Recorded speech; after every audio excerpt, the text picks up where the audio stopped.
আজকের ভিডিওতে দেখাবো যে স্কোয়ার নামে যে অপশনটি রয়েছে এটা আপনারা কোথায় ইউজ করবেন। আসলে এই অপশনটি সাধারণত প্যান্টে ইউজ করা হয় এবং শার্টেরও যদি কিছু কিছু ক্ষেত্রে আপনাদের প্রয়োজন হয় তো এই ভিডিওটার মাধ্যমে আপনারা সেখানেও কিন্তু এটা অ্যাপ্লাই করতে পারবেন।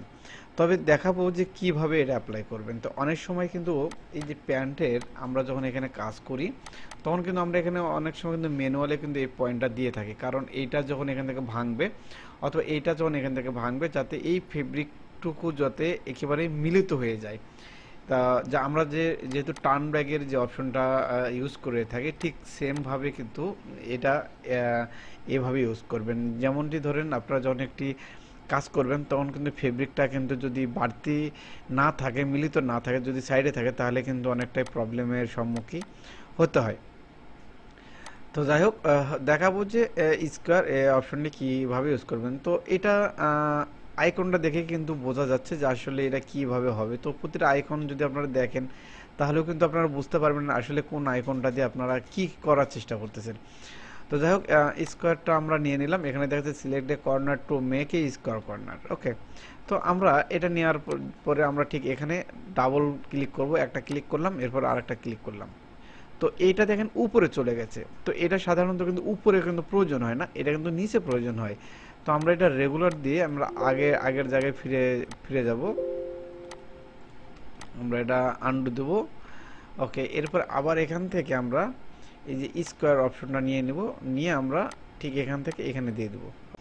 তো আপনাদের যদি কখনো এটা প্রয়োজন হয় সেক্ষেত্রে আপনারা যে কাজটি করতে পারেন, অ্যাডভান্সে আসার পরে এই যে এখানে যে অপশনটি রয়েছে এই যে স্কোয়ার নামে আপনি যদি এখানে ক্লিক করেন তাহলে এটা এদিকে চলে যাবে এবং অপর লাইনে যদি ক্লিক করেন তাহলে কিন্তু অপর সাইডে চলে যাবে। তো এইভাবে আপনারা এই কাজগুলো আপনারা করতে পারেন যদি আপনাদের বেশি প্রয়োজন হয়। তো এখানে রয়েছে যে শার্টের প্যাটার্ন রয়েছে, এখানেও কিন্তু আপনারা এই অপশনটি ইউজ করতে পারেন যে কোনো জায়গায়। তো আপনারা দেখবেন যে আপনাদের আসলে কোন জায়গায় বেশি প্রয়োজন হচ্ছে বা কোন জায়গায় আপনাদের দরকার হচ্ছে সেই জায়গাটাতে কিন্তু আপনারা এটা ইউজ করতে পারেন। তো এখানে যদি ইউজ করি তাহলে দেখতেছেন এখানে কিন্তু একটু সিম অ্যালাউন্সটা একটু কেমন জানি হচ্ছে এই রকম। তো আপনারা দেখবেন যে আপনাদের কোন জায়গায় প্রয়োজন এটা এবং কোন জায়গায় আপনাদের প্রয়োজন লাগবে না এটা আপনারা ভালো বুঝতে পারবেন। তো আমি যেহেতু একটা অপশন দেখিয়ে দিচ্ছি সেখান থেকে আপনারা এই কাজটা করতে পারবেন। দেখেন এখানে কিন্তু যে কোণাটা রয়েছে এই কোণাটা কিন্তু একটু বাড়তি হয়ে গেছে। এখন এইটাকে যখন আমরা ভাঙবো তখন কিন্তু এই সিম অ্যালাউন্সটা এটার সঙ্গে কিন্তু মিলিত হয়ে যাবে।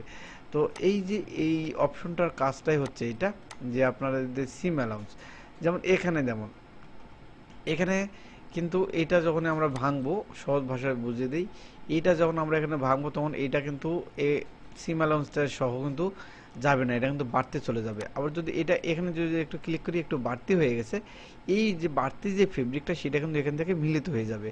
ঠিক একই সিস্টেমে আমি যেটা আপনাদেরকে প্যান্টে দেখিয়ে দিয়েছি ঠিক এইটা এখান থেকে যখন আপনারা ভাঙবেন তখন কিন্তু আপনারা একেবারে যখন ভাঙবেন তখন কিন্তু ফেব্রিকটা থাকবে না। আর এখন যদি আমি এটাকে যদি আউট করে দিয়ে দেই তাহলে যখন আপনারা ভাঙবেন তখন কিন্তু দেখবেন এটা কিন্তু অনেকটা প্রবলেম সম্মুখীন হয়ে যাবেন যদি আপনারা প্র্যাকটিক্যালি কাজ করে থাকেন। তো দেখিয়ে দিলাম কিভাবে স্কোয়ার যে অপশনটি রয়েছে সেটার মাধ্যমে আপনারা কাজ করবেন। সো এই ছিল আজকের ভিডিও। ছোটো ছোটো ভিডিও করতেছি যাতে আপনাদের জন্য অনেক সুবিধা হয় কাজ করতে। সো খুদা হাফেজ, ভালো থাকবেন।